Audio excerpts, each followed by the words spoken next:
Observa estas dos imágenes. ¿Sabías que ambas pertenecen al movimiento del arte pop? En este video vamos a exponerte qué es el pop art. Y que no todo fue sopas Campbell. Para hablar del pop art es necesario mirar atrás en la historia del arte. Bueno, no tan atrás. Vayamos agarrando contexto. Es el siglo XIX. La revolución industrial había cambiado el mundo en general. El sistema capitalista estaba instalándose poco a poco en los países de Occidente y con ello una serie de cambios ideológicos. En el arte las cosas ya se iban deformando. Después de llegar a un punto pulcro donde el realismo y el naturalismo imperaban en las artes, incluyendo las plásticas, llega un artista con ideas innovadoras y poco convencionales. Alfred Jarry. Este escritor fungió como parteaguas de las corrientes y vanguardias que vendrían a principios del siglo XX. Con su obra Ubu Rey o Ubu Roi. Llega el siglo XX y con ello un mundo en caos. La Primera y la Segunda Guerra Mundial aniquilaron el arte como se conocía. Los avances que había dado la tecnología a la función del arte, como lo fue las cámaras fotográficas y cinematográficas, parecían de poco interés ante un hecho sin precedentes. Naciones enteras sin esperanzas, atormentadas de una realidad caótica y violenta. Fue ahí que el arte cambió para siempre. Ese fue el siglo de los cambios, pues cada década marcaba una serie de ideologías y movimientos muy propios. Las vanguardias como el dadaísmo, el surrealismo, el expresionismo, la abstracción, entre otras, fueron impregnando al mundo con su propia esencia. Pero no es hasta que un artista francés llega a cambiar al arte y su forma de verlo como se le conocía, poniendo un urinario o mingitorio en una sala de un museo. Ese fue Marcel Duchamp. Abriendo la gran pregunta: ¿qué es el arte y quién dice que lo es? Demostrando que cualquier objeto, sacándolo de su contexto e introduciéndolo en una galería, podría considerarse arte si el propio artista así lo consideraba. A esta obra la llamó La Fuente. Esto revolucionó el mundo y surgieron los rebeldes en contra de la academia y los ortodoxos del arte. Así, una ola de pensamientos y filosofías artísticas nacieron. Uno de ellos fue el expresionismo abstracto, que nace en los años 40 como una manera de expresión desfigurada de la realidad. Pincelazos llenos de emociones, pero aún estaban al margen de la institución y de las bellas artes, vacío y elitista. Fue así que nace el pop art en contraposición del expresionismo abstracto. Bueno, ahora sí llegamos a la parte interesante, al comienzo de todo el movimiento tan incomprendido como fascinante. Nace en Inglaterra con Richard Hamilton, considerado pionero del pop art británico.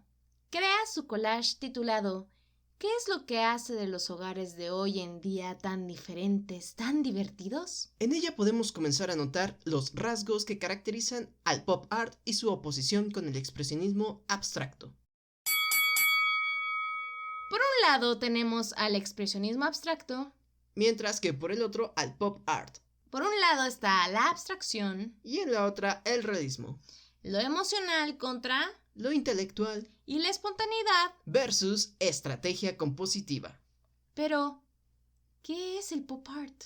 No es un término estilístico, sino un término genérico para fenómenos artísticos que tienen que ver de forma muy concreta con el estado de ánimo de una época. El término en inglés pop se designa a popular, pueblo o masa, populis, populacho, es decir, algo que cuenta con la aceptación general. Los hábitos de conducta y consumo de la sociedad de masas fueron estudiados por los sociólogos y utilizados en un sistema de marketing, acomodación de las modas y actitudes en masa. Ok, esto lo hace un poco más difícil de entender y apreciar, puesto que para algunos son pegotes de revistas, imágenes contrapuestas y colores chillantes, pero es más que eso. El arte pop es el reflejo de una sociedad que estaba repleta de publicidad. Es una crítica directa a la sociedad de consumo y te vamos a decir por qué. ¿Qué ves ahí? Un montón de latas de sopas Campbell de diferentes contenidos.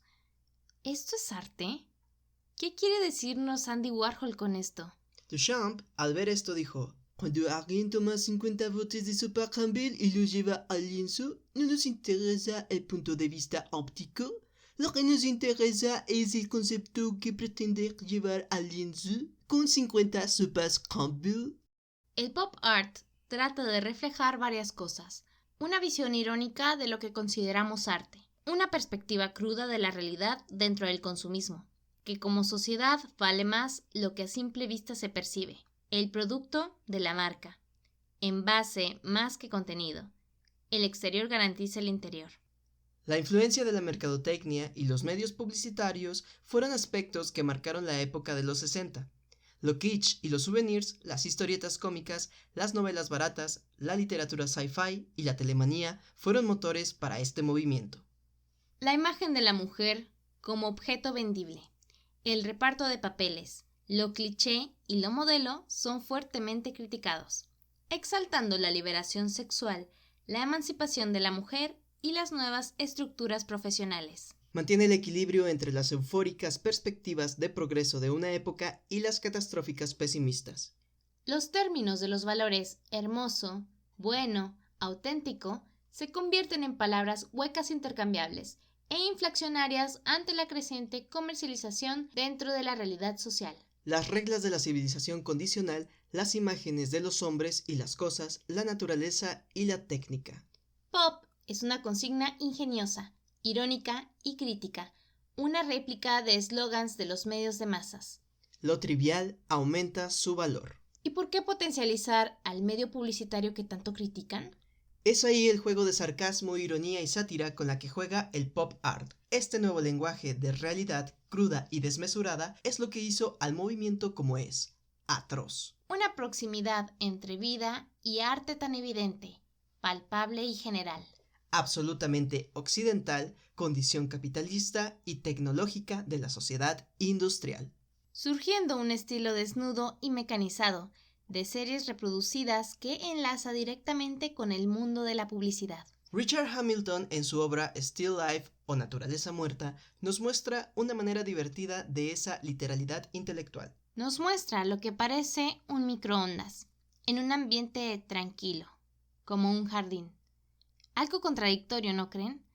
Un objeto creado que emite ondas en un ambiente natural. Un objeto que fue vendido en masas para facilitar la vida del consumidor, pero que a largo plazo se sabe que es dañino y al que se le introduce alimento que termina lleno de radiación.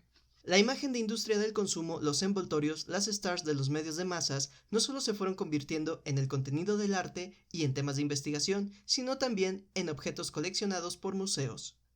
Los orígenes del arte pop se encuentran en el dadaísmo, en la poca importancia puesta en el objeto de arte final y en el uso del collage y el fotomontaje. El manifiesto de este arte es el ser completamente instantáneo y totalmente efímero. Es por esto que la mayoría de las obras son vagamente recordadas y se tiene como símbolo fuerte a Andy Warhol.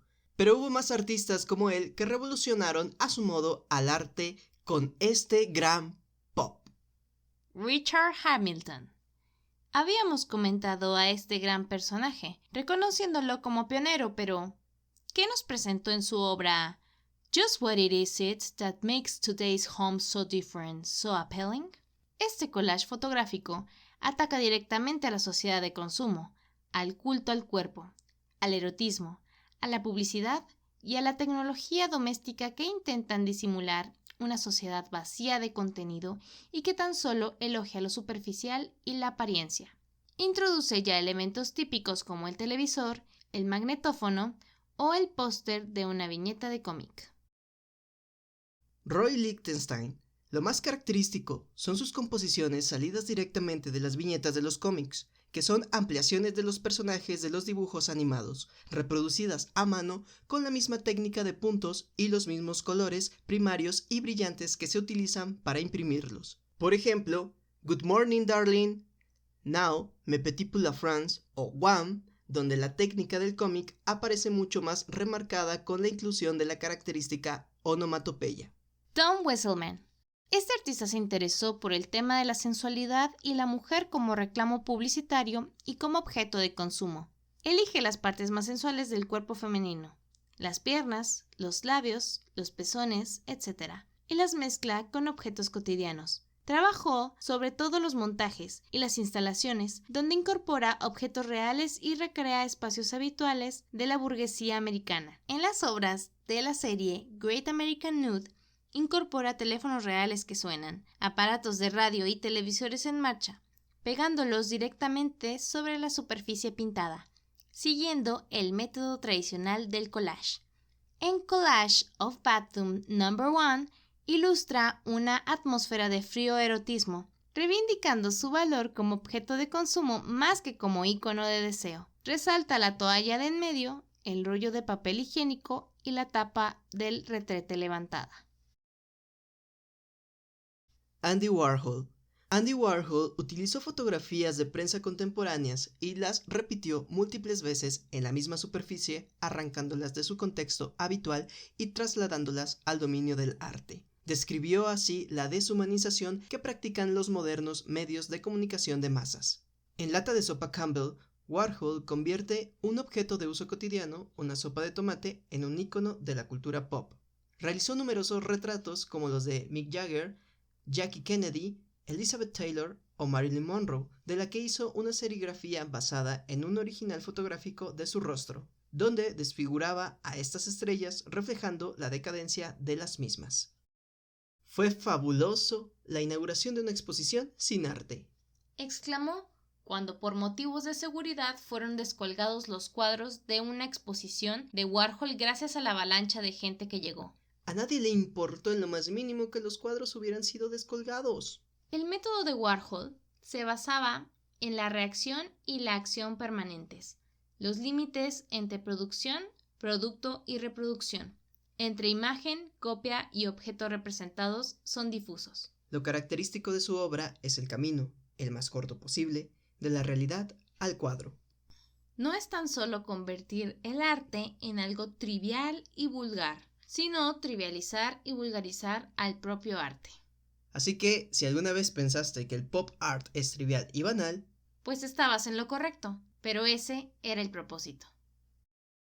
Esperamos que este video haya sido de tu agrado y si fue así, no olvides en regalarnos un like en este video. Te suscribas a nuestro canal de La Esfera Dorada, le des like a nuestra página de Facebook, nos sigas por Instagram y por supuesto visites el blog de La Esfera Dorada. Yo soy Daniel Gutiérrez. Y yo soy Jennifer Peña. Hasta la próxima.